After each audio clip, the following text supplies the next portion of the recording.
So I just thought I'd introduce myself first, guys. My name is Sean. I've been living in Spain now for well over 10 years. And hopefully I can give you some advice, or especially guide you really. Now, we won't be talking about money. And another thing I will say, I'm just an ordinary guy. And what you will need is a proper professional person that deals with money, and not the guy in the bar or somebody like me really. But I'm just want to give you a guide, because I think one of the most important things while living in Spain is your finances. Because if you haven't got enough money, guys, you really are going to struggle here in Spain. Because obviously since we've been living here, we was bringing over £1,000 a month, and now we've virtually doubled that, and we're bringing over £2,000 a month. And it's all to do with our lifestyle. We could, cut back on things, I suppose. So I'm just going to give you a bit more brief from me. So we own our own villa. We got a 2-bedroom, 2-bathroom property, but we do have a basement with an extra 2 bedrooms, a kitchen, a workroom, a studio. But the main part of the building is a 2-bed, 2-bathroom property. It comes with a pool. So that's a big bonus for us. We've got a nice big garden. My wife loves gardening. We got 2 cars. Now, I did a video last year, and it was called The Real Cost of Living in Spain, and I got over 100,000 views. So I thought, better make another video when what's changed. But the only thing that's changed since that last video I'd done, unfortunately my little dog Bonnie passed away. But everything else is the same. But obviously, even since then, prices have gone up on about food, obviously fuel, all those sort of things that you would normally get anyway. Now I'm married. We've got obviously our state pensions coming in.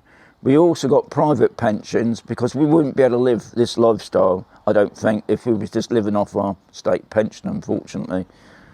But I just thought, go through again the hidden costs. Now, on my last video, I mentioned a few things. One of them was obviously electricity. Well, to be quite honest, guys, electric, even here in Spain, I don't think it's cheap. But you just got to make sure you're on the right tariff, because if you're not, you will be paying over the odds. Obviously, water is another one. That's gone up a little bit. Now, in some places, they've included what I call hidden costs on that as well, where they've added the rubbish. Now, in other places, so this is the thing, guys, you need to find out when you're thinking about moving to Spain. Find out about all the extras. And now, obviously, another thing I'm not even going to talk about is obviously the visa, the non-lucrative visa, because you need to have a huge amount of money. And there's loads of videos out there talking about that. I'm not talking about that. Bank charges, now you can do free banking now, you can do these things online. I'm not very happy about the things online myself, but some people like using that. But to me, I do pay bank charges. But the main thing I thought we'd talk about in this video is the tax. And I honestly think it catches a lot of people out. So when you first come to Spain, you do really need to understand about the tax. And that's what I would say, the first thing you need is an accountant. Because you can do it online, you can do it yourself, but to be quite honest, God, it's so complicated here. And what I wanted to do was give you an idea, just a guide really, for someone over 65, and the general personal allowance here in Spain is currently, now this could obviously differ, €6,700 a year, increasing to 8,100 once you hit 75. So anything over that, you're going to be taxed on. Now, I've got a few private pensions, and I think I'm taxed quite heavily. So you do need to check, guys. I'm not going to tell you what I'm earning, but you do need to understand, because you've got to put money by each month. I put money by each month for my Spanish tax. And then the other thing you need to understand as well, that you have to pay You can pay it off in one lump sum. Now, what I've done, I've split mine into 2 payments. I pay the first lump in end of June. Now, that may differ from year to year, unfortunately, with Spain. And I'll pay my second payment in November. And that helps me out a lot because I can split it. Now, they do offer, believe it or not, you can pay it in 3 payments. But what they don't tend to tell you is if you do it in 3 payments, it's month after month. And on top of that, you have to pay the credit. So it's a bit, to me, I think it's a bit of a con, really. Because I thought I'd try it out just to see if it helped out, with the monthly payments sort of thing. And no. So I've just gone back to do it in 2 payments. Obviously, it comes straight out your money anyway. But I have met people, guys, that still seem to think because they might live here. And obviously, I'm talking about people living here in Spain. I'm not on about if you own a holiday home here and you're only here on that 90-day thing. But for people living there 24/7, you're classed as a Spanish resident. And if you're a Spanish resident, you have to pay Spanish tax. So I met quite a few people here that seem to think, even though they live in Spain, they'd rather pay UK tax. Now, if you're living in Spain, and all the people that I've met, you're classed as a Spanish resident, you have to pay Spanish tax, no matter what. And the other side of all this is, don't get caught hiding stuff. And I want about savings. Just be so careful, guys, because if you get caught, it just comes straight out your account. And I've known somebody who's had their house embargoed. So be careful, that's all I say. But that, to me, I class that as a hidden cost because no one's going to know, really, until you get here, what you're going to be paying in tax. And obviously each year that will go up. So just make sure, as I stated from the beginning, that you've got enough money to live it. Don't come over here, guys, living on a shoestring, because you're going to really struggle. Right, the second one, which I think is the most important as well, is property maintenance. Believe it or not. The weather here in Spain can be pretty harsh. I'm talking about the sun. When it rains, it goes from one thing to another here in Spain. And when we bought our property, the people, before they sold it to us, which was really good of them, everything was done. The property had been repainted, all the walls and the maintenance stuff of plaster, all that was all fine. It was all great.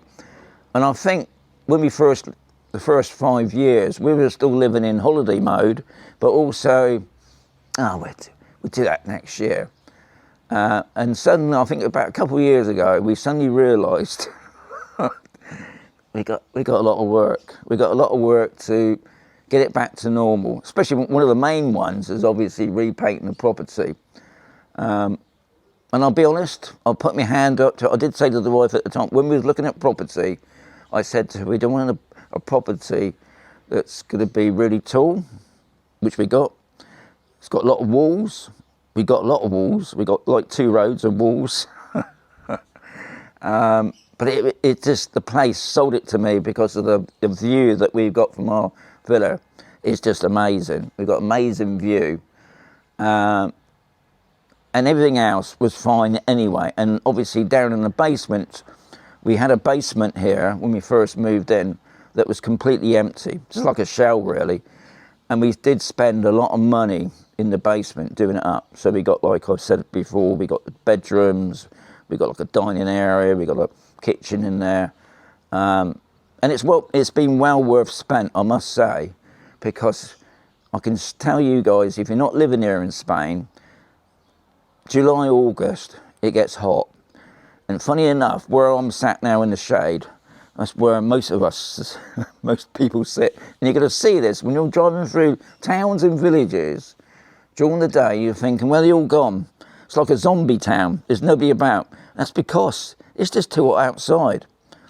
So, maintenance, you do need to think about that and do put money back. I met a builder last year and he said to me, put at least €50 away a month for property maintenance. because I could tell you what, building materials here is still far cheaper than the UK, or probably other parts of the world thinking about it. But those prices are going up.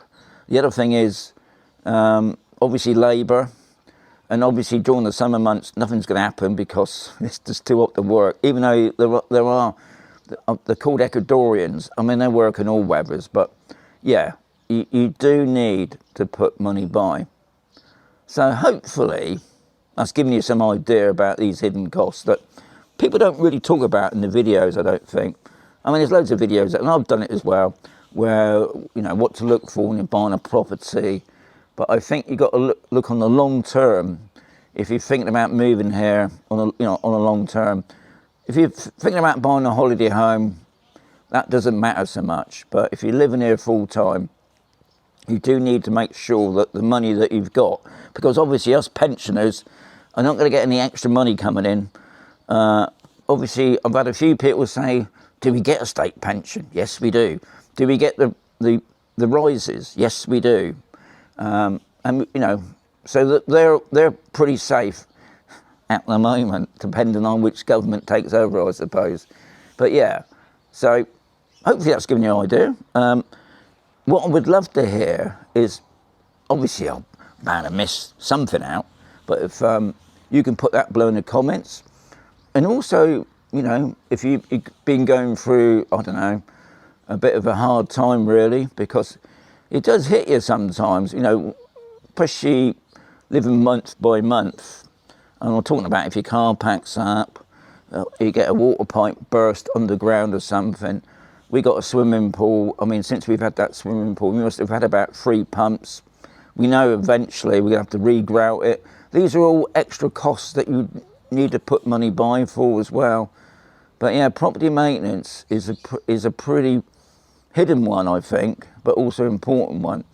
And I know even on the, I've been on some of the golf resorts where they pay a community charge. Now, some of those community charges don't include maintenance of the property. That'll be up to you guys that in there. And that's something else that doesn't really get talked about. You think because you pay a community charge, everything's covered, but it's not. So just be wary when you're doing places like that where it's got a community charge, because you could end up being running out of pocket. Anyway, don't want to put, because the best thing about living in Spain, guys, is just sitting back and enjoying it. But you do have to keep, you do have to keep on top of things. Anyway, I hope you found the video interesting. That's the main thing. But it'd be great to hear your comments as well. And yeah, I'll be on hopefully another video very soon.